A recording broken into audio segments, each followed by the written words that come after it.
Atiti Yati Robert peserta Unduk Ngadau Tamparuli dimahkotakan sebagai Unduk Ngadau Keamatan 2025 di Hongkod Khoisan KDCA Penampang. Gadis 26 tahun itu berjaya mengalahkan 50 peserta Unduk Ngadau dan membawa pulang hadiah keseluruhan bernilai lebih RM70,000 termasuk wang tunai RM15,000, tajaan beasiswa pendidikan serta hadiah iringan lain. Penyampaian hadiah disempurnakan isteri yang di-Pertuan Negeri Sabah, Toh Puan Faridah Tusin. Hadir sama isteri Ketua Menteri Datin Seri Panglima Datuk Juliah Salard. Mendalamlah sebab kemenangan ini bukan untuk saya satu orang, saya rasa, tapi untuk orang-orang yang menyokong saya dari dulu lagi yang kecewa dulu. Saya tahu banyak yang kecewa dulu. Ya, waktu itu saya menang Miss Popular Facebook, banyak penyokong. Saya tidak masuk pun top 7. Memang banyak orang yang kecewa saya rasa. Lepas tu ada yang cakap tolong comeback. Beliau berkata demikian kepada media selepas dinobatkan sebagai juara Unduk Ngadau Keamatan 2025 di Hongkod Khoisan KDCA Penampang. Sementara itu, tempat kedua dinobatkan kepada Elka Alika PJ mewakili Tambunan dan tempat ketiga wakil Kiulu, Selerin Jenny, masing-masing memenangi hadiah keseluruhan lebih RM50,000 dan RM30,000. Penggunaan aplikasi berasaskan geolokasi GeoHasil mampu mempercepat proses padanan data dan verifikasi perniagaan khususnya di negeri ini. Dewan Bandar Rekod Kinabalu di BKK turut menyumbang ketepatan data menerusi perkongsian maklumat lesen perniagaan. Menurut Ketua Pegawai Eksekutif Lembaga Hasil Dalam Negeri Malaysia Hasil, Datuk Dr. Abu Tariq Jamaluddin, setakat ini hasil padanan data mendapati 380 entiti pembayar cukai berstatus tidak aktif masih menjalankan perniagaan secara aktif. Dapatan diperoleh menerusi operasi padanan data yang dijalankan di 3 lokasi utama, iaitu Anjung Kinabalu, Anjung Senja dan kawasan Kota Kinabalu Waterfront. Beliau berucap merasmikan penutupan program bersepadu hasil bersama di BKK bagi lawatan verifikasi pembayar cukai tidak aktif tahun 2025. Program berlangsung 4 hari bermula 26 Mei lalu bertujuan memperkemas rekod pembayar cukai di peringkat tempatan melalui verifikasi lapangan sistematik. Inisiatif ini merupakan salah satu strategi nasional dalam memperluas capaian hasil negara secara berintegriti di samping meningkatkan pematuhan cukai secara sukarela. Pendekatan dilaksana turut menekankan elemen pendidikan dan kesedaran kepada pembayar cukai.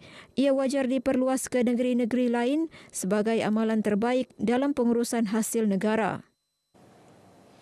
Ibu tunggal Afna Tundan yang kehilangan rumah akibat kebakaran di Kampung Takapitas kini mendiami rumah sendiri selepas menerima bantuan rumah baharu. Rumah bernilai lebih RM61,000 itu disumbangkan Yayasan Kebajikan Sabah YKS bersama beberapa individu lain. Penyerahan kunci rumah disempurnakan Timbalan Ketua Bahagian Parti Gagasan Rakyat Sabah, Gagasan Rakyat Pitas, Datuk Harun Ismail dalam majlis penyerahan kunci rumah kebajikan di Kampung Taka. Dengan penuh rasa kesyukuran, mengucapkan terima kasih kepada terutama CM kita dan juga Datuk Harun, Cik Michael dan semua yang telah bertungkus lumus menjaga membina rumah yang ada sejak sekarang ini. Terima kasih yang tidak terhingga. Hanya Allah saja yang dapat membalas semua jasa-jasa.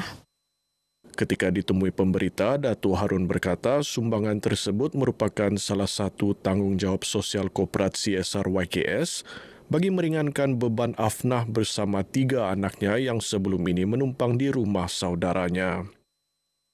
Kita harapkan dapat memberikan keselesaan kepada Puan Afna dan seterusnya anak-anak beliau untuk dapat tinggal dengan selesa dan juga anak-anak beliau dapat belajar dengan selesa dengan adanya rumah ini.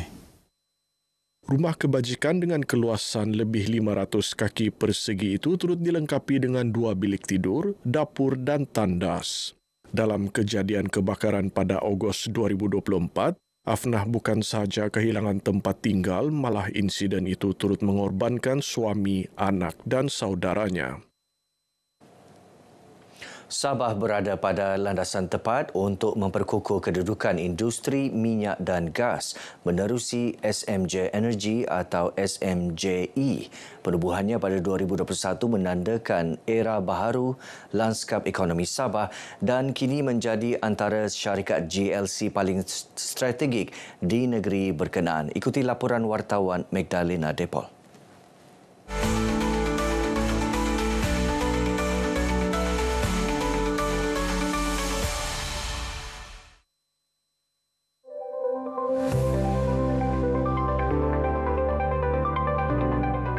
So when CCA was signed,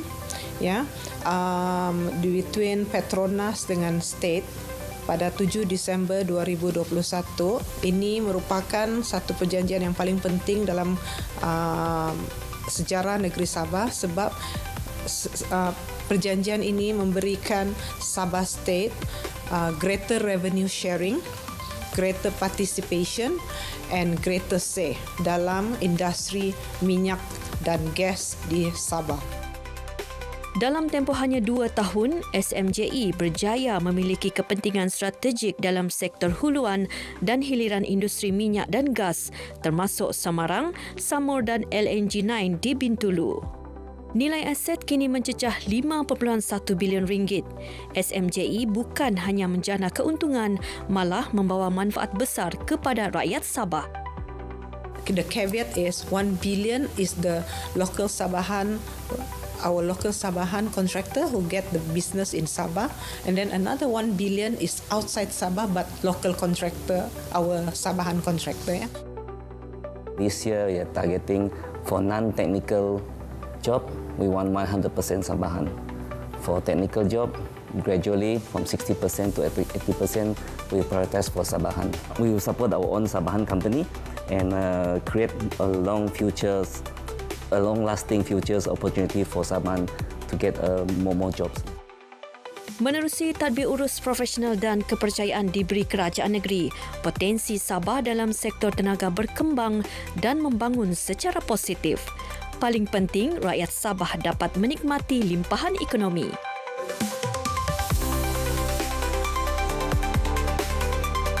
SMJE bukan sekadar syarikat tenaga, ia adalah simbol harapan dan masa depan tenaga Sabah yang lebih lestari dan berdaya saing. Magdalena Depol, RTM.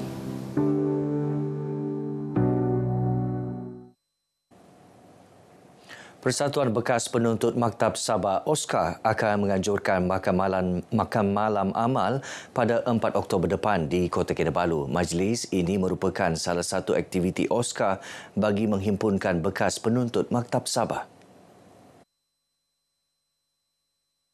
Salah satunya ialah untuk perkenaan Tun untuk menjadi penau OSKA. Kedua, kita menyerahkan hala 7 3 tahun OSKA. Dan kita akan membuat kita punya charity dinner dan kita harap Tun dapat menjadi tetamu kehormat pada malam itu. Beliau ditemui media selepas kunjungan hormat terhadap Yang di-Pertua Negeri Sabah Tun Musa Aman di Istana Seri Kinabalu. Kunjungan bertujuan memaklumkan Tun Musa selaku penaung persatuan mengenai hala 7 OSKA dalam tempoh 3 tahun. Sehingga kini, OSKA mempunyai lebih 1,000 ahli. Anak Sabah dari Sekolah Menengah Chung Hua Tenom mengharumkan nama negara apabila muncul juara pertandingan kebudayaan rakyat Istanbul Harman kali ke-26 yang berlangsung di Istanbul, Turki. Mereka berjaya memukau hati juri menerusi persembahan tarian kipas yang penuh warna-warni serta demonstrasi pencaksilat penuh bertenaga. Pasukan ini juga turut dinobatkan juara bagi kategori tarian rakyat tradisional. Ketua Pengurus Pasukan Airin Sambang ketika dihubungi pemberita memberitahu, kejayaan itu bukan sahaja membanggakan sekolah dan komuniti Tenom, malah mengangkat budaya Malaysia di peringkat antarabangsa. Pada 2 Jun ini, satu lagi pertandingan tarian akan berlangsung dengan pasukan tersebut akan mempersembahkan tarian manggunatib suku kaum Murut.